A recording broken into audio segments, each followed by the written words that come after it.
Anyone there? Somebody, please help me! Help me! Please! Hello, is anyone inside? Hello, please! Open the door, please! Anyone there? Ah, shit! Oh, shit!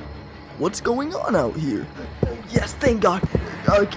Sir, can you please open the door? Please help me! There's this maniac chasing me with the machete. He's gonna kill me. Please let me in. Please let me in. Oh, well, you see, I can't really do that. What do you mean? What do you mean you can't f***ing do that? Just open the f***ing door, dude! Yes, well, you see, I was also running from Jason, so I put up a barricade, and I really don't want to go take it all down. You know, are you f***ing serious? Just open the f***ing door! Hey, don't get snappy with me. It's not my fault you're still running around out there. There is a 6'5" man chasing me with a f***ing machete trying to kill me, and you won't open your f***ing door because you're too f***ing lazy to unlock it, you dumb bitch! Huh? Alright, fine, look, I'm sorry for what I said. Okay? I didn't mean any of it, okay? Just please open the door. He's coming right behind me. I don't want to die. Please open the door. Well, I certainly won't now. What do you mean you won't now? What? Oh, fuck.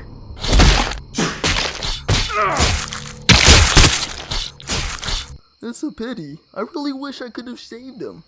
Oh well. There's always next time.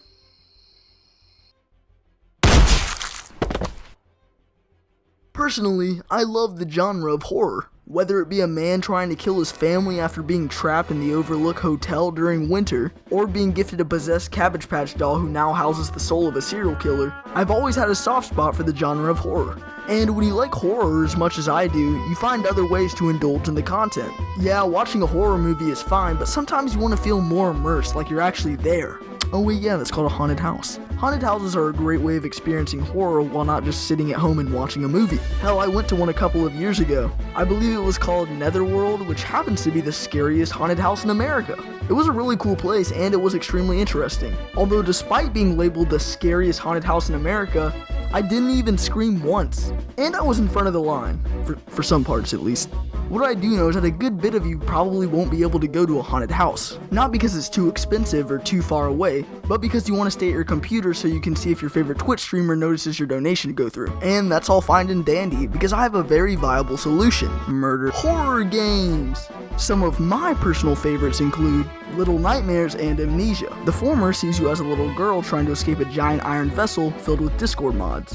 While the latter definitely has a story, I just see it as a maze of jump scares, and a game that overly paid Swedish men scream their lungs out at, tripling their earnings. Or the most popular horror game I could probably ever mention, Five Nights at Freddy's. A game where you're trapped inside of a tin can and Chuck E. Cheese animatronics try and murder you. Joking aside, these three games do something very well, and that's building an atmosphere. They don't need cheap jump scares to scare you, for the most part, with the ambience doing a really good job at creating an unsettling tone. By the way, if you ever watch or ever play the Little Nightmares 2 sequel, you're gonna really hate the main character at the end. Just had to throw that out there. But wait, what's that I hear? You don't want to play these games and would much rather watch someone play them, and you're too scared to play these games alone in the first place since they're single player? Well, I have the solution. Gang violent, multiplayer horror games. In my opinion, one of the most entertaining ways to experience horror. Because instead of stressing the entire time about what to do next, you're doing the same thing, but with friends. And if you don't have them, I don't know, just play it with some random people online. There is nothing better than running away from someone with your friends. The only thing I can think of is locking your friends out while the monster's about to get them. Yeah, that whole intro was not planned out at all. That is literally just what I do when I play Friday the 13th the game. Run away from Jason with someone, make them think that you're their friend, and then as soon as you reach a cabin, lock the door by pulling that stupid 2x4 over it. God, it's so annoying. And if they jump to the windows, they're gonna be slow and injured, so when Jason does eventually get in, they'll probably die first. Basically, you can't lose. And if you wonder why I do this, it's because I'm a giant gaping asshole. Speaking of Friday the 13th the game, I think it is one of the best multiplayer horror games of all time. Even though the game's not as reliable as it used to be, and the wait times are extremely long, and there won't be any new updates or content thanks to the lawsuit, I still do think this game is one of my favorites. The tension you get when you and your friends are running away from Jason, not knowing which person he's gonna choose to go after, juking Jason, getting trapped in a corner by him so you have to jump out a second-story window. I mean, it can be extremely intense. And despite it being multiplayer with other people being around you, the tension still builds most of the time, with the environment still being as stressful as always. Something that can actually be quite hard to do for horror games, especially multiplayer horror games. I mean, imagine if a serial killer was chasing you in the middle of New York City with thousands of people around. It wouldn't be that tense. But when you're in a summer camp in the middle of nowhere, it's a lot more tense. There's nowhere to really go to.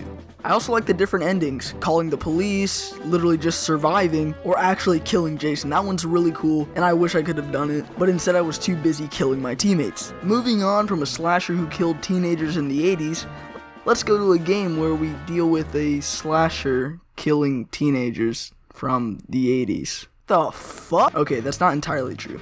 Dead by Daylight is kind of like Friday the 13th the game, except there's a lot more to it.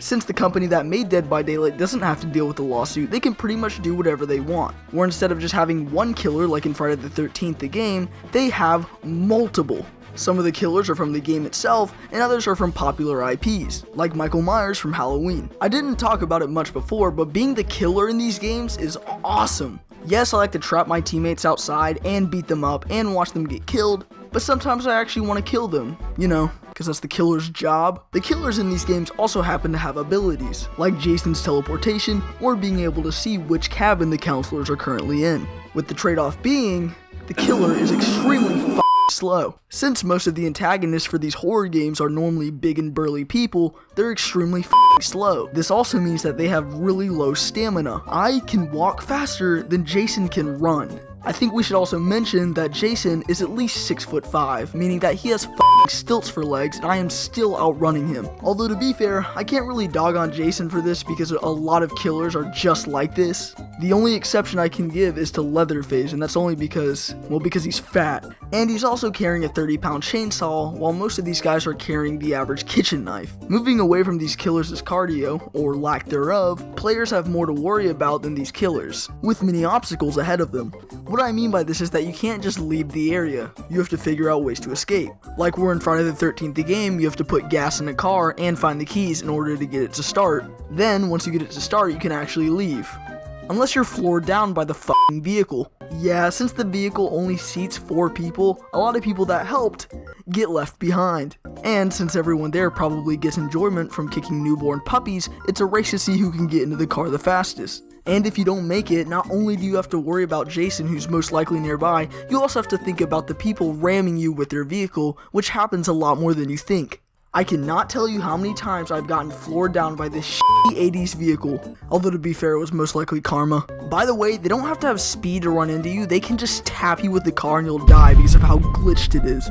And if you do somehow find a way to wiggle yourself into the car, you're gonna have to worry about the driver, because whenever someone drives a vehicle in this game, it's the equivalent of giving a toddler car keys. So you may end up only making it about 10 feet in the car until they crash. By the way, why can't we just walk out? Like the bridges, it's just fog. Like, can we not walk through it? Will it kill us? Like, I much rather the escape method in Dead by Daylight by fixing generators and eventually opening a gate to get out. It's a little less realistic, but I like it because you don't have to necessarily depend on your team in order to escape. It will take longer and it will be harder, but it's doable. Friday the 13th the game should not give their player base this much power, especially when the average Friday the 13th the game player is hard to differentiate from a chimp with Parkinson's. I also like the simplicity of the escape methods in games like Phasmophobia, where the game ends once you've identified the ghost. I mean, it's better than mindless murder amongst the players. I mean, it's harder for the killer to kill anyone once the players have up and killed each other, something that's pretty easy to do in these games.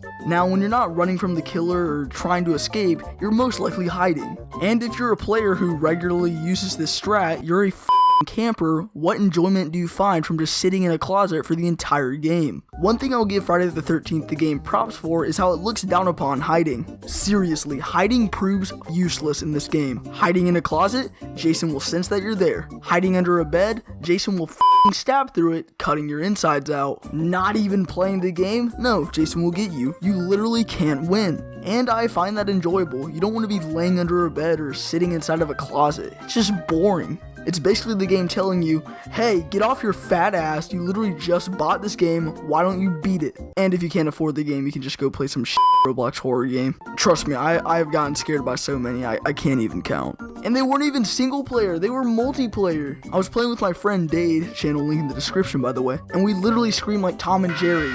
This is what we got scared by the way. Yeah. So apparently I can attend the scariest haunted house in America, but as soon as a couple of Lego bricks appear on screen, I flip my shit.